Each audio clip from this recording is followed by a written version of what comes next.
This is the Biblical Unitarian Podcast. Hello and welcome to the Biblical Unitarian Podcast, the podcast that aims to start conversations about the oneness and unity of God and about the humanity of Jesus. My name is Dustin Smith, and as always, I will be your host. Today's episode is episode 233, entitled, Did Isaiah See Jesus? According to John chapter 12. In this week's episode, we are going to explore the two quotations from the prophet Isaiah as they are cited in John chapter 12. And we're exploring this topic because the popular interpretation surrounding these quotations states that Isaiah the prophet saw the pre-existent Jesus Christ.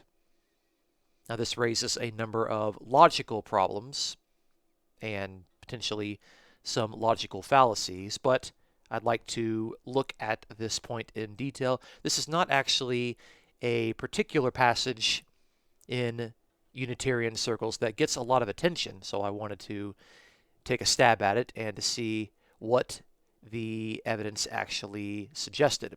So here are some questions that I want to explore in this week's episode. First, what exactly did Isaiah claim to see? Second, how does the narrator of the Gospel of John interpret the visions of Isaiah? Third, what is the substance of the two quotations and their surrounding context? And lastly, do the citations from Isaiah in John chapter 12 prove that Jesus Christ consciously preexisted his birth? Let's find out on this week's episode of the Biblical Unitarian Podcast. Our first point today is looking at the visions of Isaiah the prophet in John chapter 12. So we're going to read this passage in John 12, get a sense as to why the citations were even given, according to the narrator, why Jesus is actually seen as someone who needs to be referenced by Isaiah and what capacity that might possibly be, and the interpretation that the narrator is going to give to these quotations.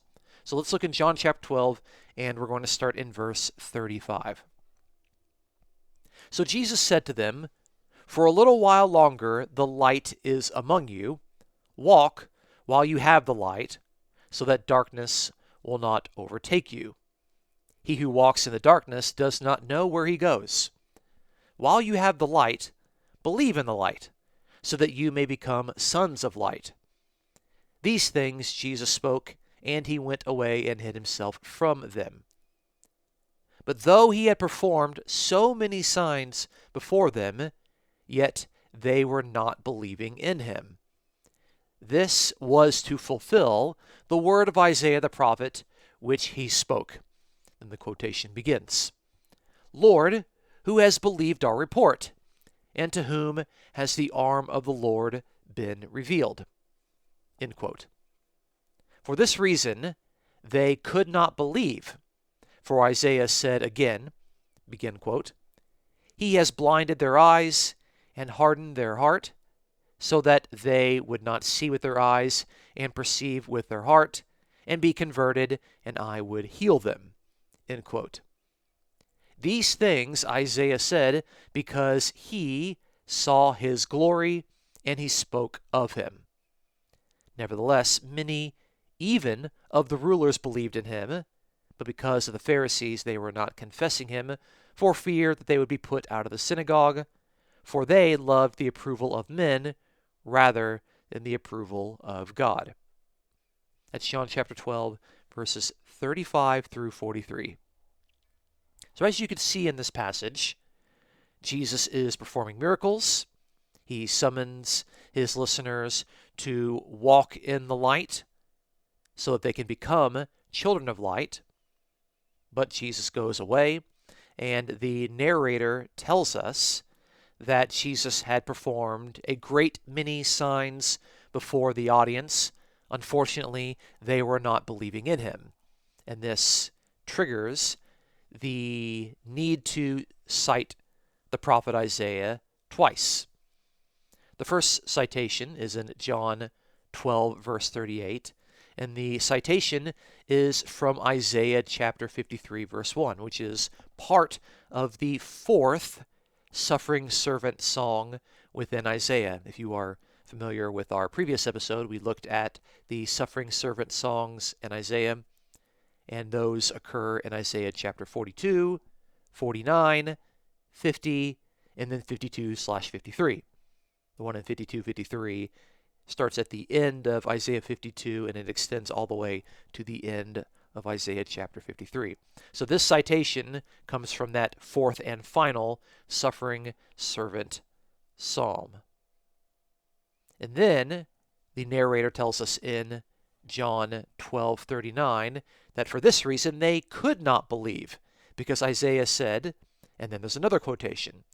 And this quotation is from Isaiah chapter 6, verse 10, which is not among the suffering servant songs. Isaiah chapter 6 is the commissioning of Isaiah the prophet, where Isaiah sees the Lord in his temple, surrounded by a bunch of angels, a bunch of seraphs, and Isaiah is commissioned. And it is indicated to Isaiah that God has blinded their eyes and hardened their heart so that they won't see and they won't perceive and thereby be converted, and God would ultimately heal them if they had been converted. And then the conclusion that the narrator tells us in verse 41 is something that's really important for us to read very carefully. It says that these things, the two quotations, Isaiah said because he saw his glory and he spoke of him. Now it's important that we understand the reference in these particular verbs. These things Isaiah said because he, Isaiah, saw his glory. And I do think his glory is in reference to Jesus. Verse 41 continues and it says that he spoke of him. And I think that's Isaiah spoke of Jesus. Now why is it that Isaiah is a subject? Well, I think it's pretty clear because Isaiah is the prophet that's being quoted here. And at the beginning of verse 41, Isaiah is clearly the subject. Isaiah said because Isaiah saw his glory and Isaiah spoke of him. That's clear. Now, the reference to the glory and the person about whom Isaiah spoke seems to be a reference to Jesus. Isaiah saw Jesus' glory and Isaiah spoke of him. Or in Greek, Isaiah spoke peri him, which is the preposition with genitive, which means concerning. So Isaiah spoke concerning Jesus, and he saw Jesus' glory, because as you see in verse 42, the following verse, nevertheless, many even of the rulers believed in him. And it's clear that the him there is Jesus. And the Pharisees were making it difficult for the rulers to confess him. Again, confessing Jesus. So Jesus clearly is that referent. So I do think Isaiah is depicted here by the narrator as seeing Jesus' glory, and Isaiah spoke concerning him. But what exactly does that mean? Because John 12:41 doesn't say that Isaiah saw Jesus. It says that Isaiah saw his glory, and Isaiah spoke concerning him. And of course, what's going on is that these passages from Isaiah are being cited because they were not believing in him. That is specifically what the narrator tells us in 12:37. They were not believing in him. This was to fulfill the word of Isaiah the prophet which he spoke. The citations are given to us to explain why it is that the signs that Jesus is performing are not being believed. And of course, it says that in verse 39, they could not believe because It seems that God has blinded their eyes and hardened their heart. So we need to look at the quotations with a little bit more detail in order to see if we can gather some more information and data as to why they are being cited in this particular fashion. It will also help us to understand what it means when the narrator tells us that Isaiah saw Jesus' glory and spoke concerning him. So this moves us to our second point. Point number 2, the suffering servant in Isaiah 52 through 53. So as you'll recall, the first citation that we see in John chapter 12 of Isaiah in this particular passage comes in John 12:38, and that citation is from Isaiah 53 verse 1. Now I'm going to give us a little bit more data on this passage by giving us some context. And so I'm not going to start in 53 verse 1. I'm going to start a few verses earlier in Isaiah 52:13. Which says this: Behold, my servant will prosper, he will be high and lifted up and greatly exalted. Just as many were astonished at you, my people, so his appearance was marred more than any man, in his form more than the sons of men. Thus he will sprinkle many nations, kings will shut their mouths on account of him. For what had not been told them, they will see, and what they had not heard, they will understand. Who has believed our message, and to whom has the arm of the Lord been revealed? So that is the context of Isaiah 52, verse 13, all the way through Isaiah 53, verse 1. And so in this passage, it is discussing the suffering servant. The speaker is Yahweh, speaking through the prophet. So when it says, Behold my servant, this is Yahweh speaking about someone other than Yahweh. It is Yahweh's servant. Yahweh, of course, is a single person because the servant is described as my servant, and my is a first-person singular pronoun indicating that the Lord, Yahweh, is a single person. So the servant is someone who is distinct from Yahweh. The servant is not Yahweh. The servant is someone who serves Yahweh's salvific purposes. But what's interesting here is that the servant is described as someone who is going to be high and lifted up and greatly exalted, despite the fact that his appearance is going to be marred and his form more marred than any of the other sons of men. This servant is a human figure. He is among the sons of men. He is explicitly called a human being there in 52:14. And yet, we also see in verse 15 that kings will shut their mouths on account of him.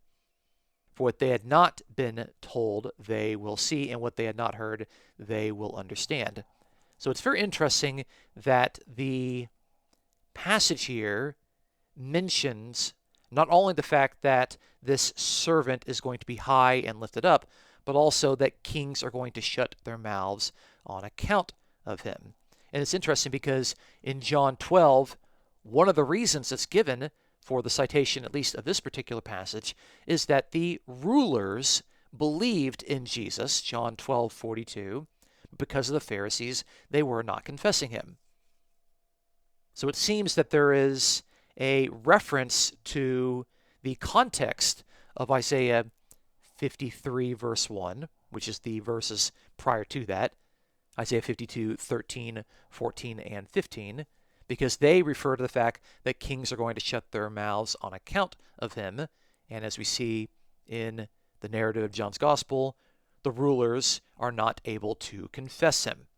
The rulers, of course, are the kings, the rulers, those who are in ruling authority. Now, the particular citation, 53 verse 1, indicates who has believed our message and to whom has the arm of the Lord been revealed. And this is meant as a lament. It's the fact that the message that's being offered is something that has not been taken seriously. It has not been believed. And this, of course, is another reason why the citation is given, because Jesus is performing many signs, but people were not believing in him. And that, of course, is what brings about this particular quotation, which explicitly says, Lord, which is a reference to Yahweh, who has believed our report, who has believed this particular message, and to whom has the arm of the Lord been revealed. In Isaiah, both of those references to the Lord is to Yahweh, to the God of Israel. Now, what's also interesting is that the citation from Isaiah 53, verse 1, is actually cited from the Septuagint, from the Greek version of the Old Testament. And the Greek version has some interesting vocabulary that you might not be able to see very clearly if you're reading your Hebrew version. It's very clear that the author of the Gospel of John is thinking in the Greek version of Isaiah with the citation from Isaiah 53, verse 1. So let me give you the English translation from the Septuagint of the context there of Isaiah 53, verse 1. Of course, that context involves the previous verses from Isaiah 52. So in Isaiah 52, verse 13, it says in English, Behold, my servant shall understand, he will be exalted and exceedingly glorified. That's interesting. We have the verb glorified that's being used here. In Greek, doxasthesete. That's in Isaiah 52, verse 13 in the Septuagint.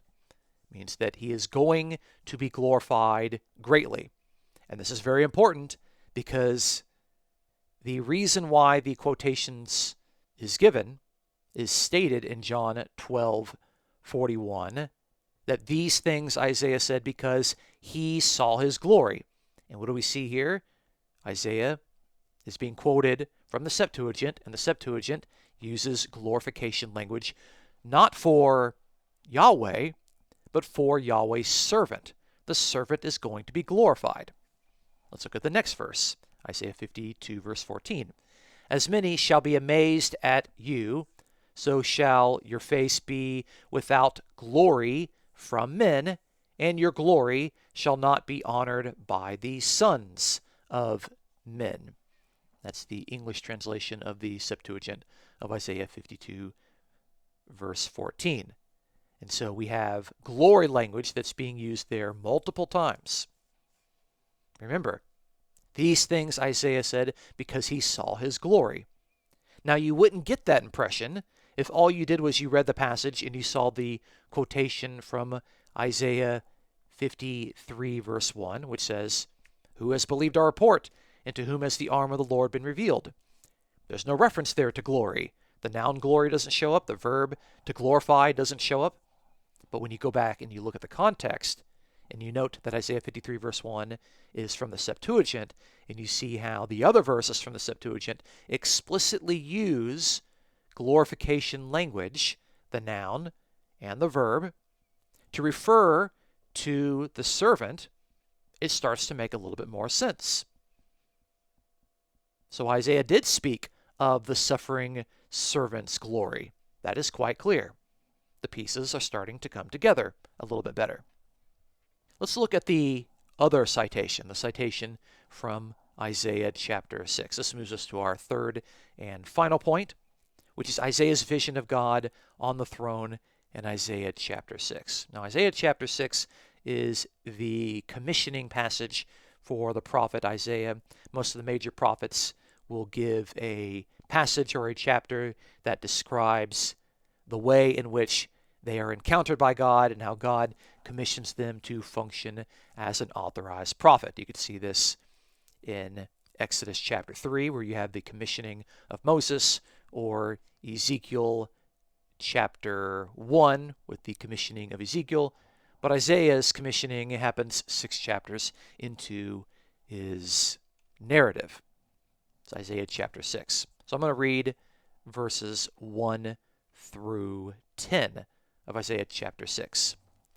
In the year of King Uzziah's death, I, Isaiah, saw the Lord sitting on a throne, lofty and exalted, with the train of his robe filling the temple. Seraphim stood above him, each having 6 wings. With 2 he covered his face, and with 2 he covered his feet, and with 2 he flew. And one called out to another and said, Holy, holy, holy is Yahweh of hosts. The whole earth is full of his glory. And the foundations of the threshold trembled at the voice of him who called out, while the temple was filling with smoke. Then I said, Woe is me, for I am ruined, because I am a man of unclean lips, and I live among a people of unclean lips. My eyes have seen the King, Yahweh of hosts. Then one of the seraphim flew to me with a burning coal in his hand, which he had taken from the altar with tongs. He touched my mouth with it and said, Behold, this has touched your lips, and your iniquity is taken away, and your sin is forgiven. Then I heard the voice of the Lord saying, Whom shall I send, and who will go for us? Then I said, Here am I, send me. He said, Go and tell this people, keep on listening, but do not perceive. Keep on looking, but do not understand.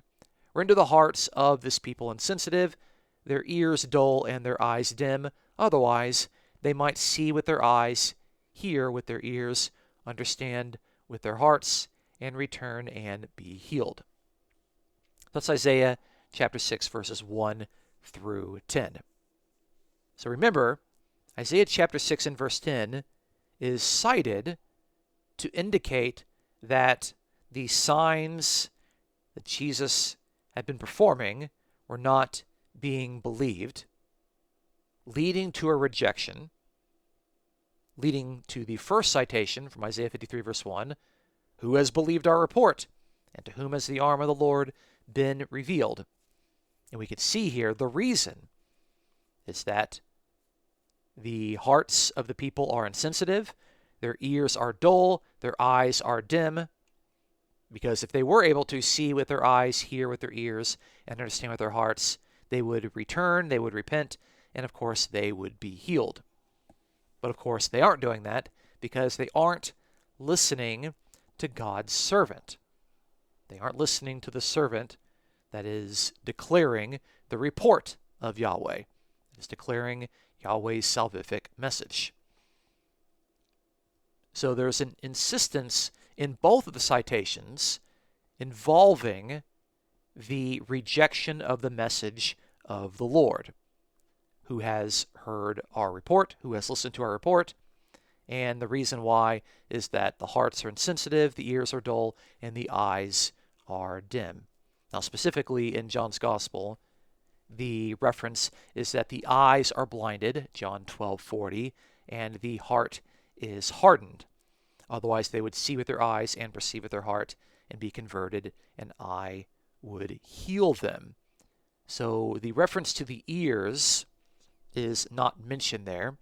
It's interesting because the citation that's given there of Isaiah chapter 6 and verse 10 doesn't actually match any of the versions of Isaiah that we currently have. It doesn't match the Hebrew version that we have, and it doesn't match the Septuagint version that we have. It could be that the author of the Gospel, John, is quoting it freely, or perhaps making some modifications to it, but it doesn't actually match any of the versions that we have, unlike the quotation from Isaiah 53 verse 1, which does match one of the versions that we have, that is the Septuagint, so we can trace that line of thinking with a little bit more clarity.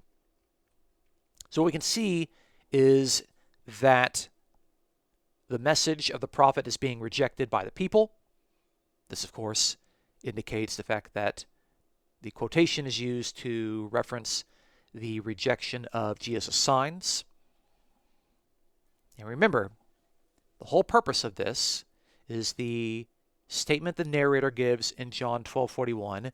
These things Isaiah said because Isaiah saw his glory, and he spoke concerning him. Now, in Isaiah chapter 6, we do have some references to glory. We have the reference to the fact that the whole earth is full of Yahweh's glory, but that doesn't seem to be anything very specific or anything tied to Jesus or that message. But there's no other reference to glory in the temple. Now, you might make the argument that Yahweh is there, and Isaiah really didn't see Yahweh. He just saw Yahweh's glory. Well, that's fine, but you have to read that into the passage, and you could make the argument that it is implied, and I think that argument actually has some merit. But when it comes to glory language, is glory language being drawn from Isaiah chapter 6, or is glory language being drawn from Isaiah 52, verse 53? And I think it's from Isaiah chapters 52 through 53, which is clear. We saw that glorification language appeared in the Septuagint of Isaiah 52, verse 13, that the servant of Yahweh is going to be exceedingly glorified. And of course, in the next verse, in 52, verse 14, where the verb to glorify is used, and also the noun is used. So, what exactly did Isaiah see? Did Isaiah say that he saw Jesus? No, that's not what he says. Isaiah saw Jesus' glory, and Isaiah spoke concerning him. Now, we know where he saw the glory. We saw that in the suffering servant passage. But that's a reference to Jesus as the suffering servant, not a reference to Jesus as Yahweh. The suffering servant is the servant of Yahweh. To confuse Yahweh and his servant by collapsing the two into one would be confusion and nonsense. So Isaiah spoke about his glory, which is mentioned in the glorification that's going to happen in light of the rejection, which is clearly a Johannine theme, that Jesus is going to be rejected and glorified. And his glorification involves his rejection, which is closely tied up with his suffering and crucifixion. So Isaiah saw Jesus' glory. That's a reference to the glory of the suffering servant, explicitly mentioned in Isaiah 52 through 53. And Isaiah spoke concerning him. Well, that's clear. He did speak concerning the suffering servant, but also he spoke concerning him in the fact that his message is rejected. O Lord, who has believed our report? That is something concerning Jesus and his message in the rejection of his signs. And the fact that the heart is insensitive and the eyes are dim is also speaking concerning Jesus as to why his message was not being believed. So clearly, the glory references Isaiah 52 and 53, and the citation references the signs that were rejected because, as Isaiah said, who has believed our report, and the fact that the ears were dull and the eyes are dim. So returning to our initial questions, we can give some clarifying answers. What exactly did Isaiah claim to see? Answer: Isaiah claimed to see Jesus' glory, and Isaiah spoke concerning him. What does the narrator of the Gospel of John say to interpret these particular visions? Answer: they are to explain why Jesus was not believed and why his message was not taken seriously by the children of Israel. What's the substance of the two quotations?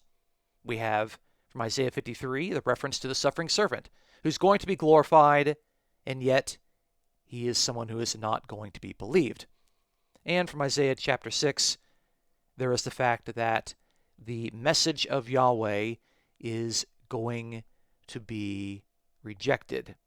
People aren't going to see, they're not going to hear, and they're not going to understand. But there's no indication that Isaiah, who was commissioned in Isaiah chapter 6, thought that Jesus was Yahweh sitting on the throne with the train of his robe filling the temple. That's not explicitly stated in John chapter 12. That's not insinuated by the quotations, and it wouldn't fit why the quotations are being used. The quotations are used to refer to the fact that Jesus is being rejected by the rulers And this rejection is part of the glorification process of Jesus. So, do the citations from Isaiah in John chapter 12 prove that Jesus Christ consciously preexisted his birth? And the answer has to be no. They don't prove that. They don't suggest that. They certainly don't state it outright. What they do indicate is that Isaiah saw a vision of the glorification of God's servant, but this glorification is closely bound up with the rejection of the servant. So seeing the servant in a vision doesn't indicate that Jesus Christ consciously preexisted his birth, or that the Gospel of John thinks that Isaiah equated Jesus Christ with Yahweh sitting on the throne. So there you have it. That is episode 233. Thank you so much for listening to this week's episode. Join us next week as we look at the figure of Melchizedek and explore whether the New Testament identifies him as Jesus Christ, particularly in the book of Hebrews. You're not going to want to miss this episode. Please look forward to our next episode. Now, if you enjoy our podcast, please consider supporting us as we aim to promote the sound truths about the oneness and unity of God and about the humanity of Jesus. You can subscribe for free on YouTube and iTunes. Please give us an honest review on iTunes, and you can support us by sharing your favorite episodes with your friends. If you'd like to offer a donation, you can check out the PayPal link that is linked with this particular episode. The Biblical Unitarian Podcast is produced and edited by Dustin Williams. I am Dustin Smith. Until next time, please take care.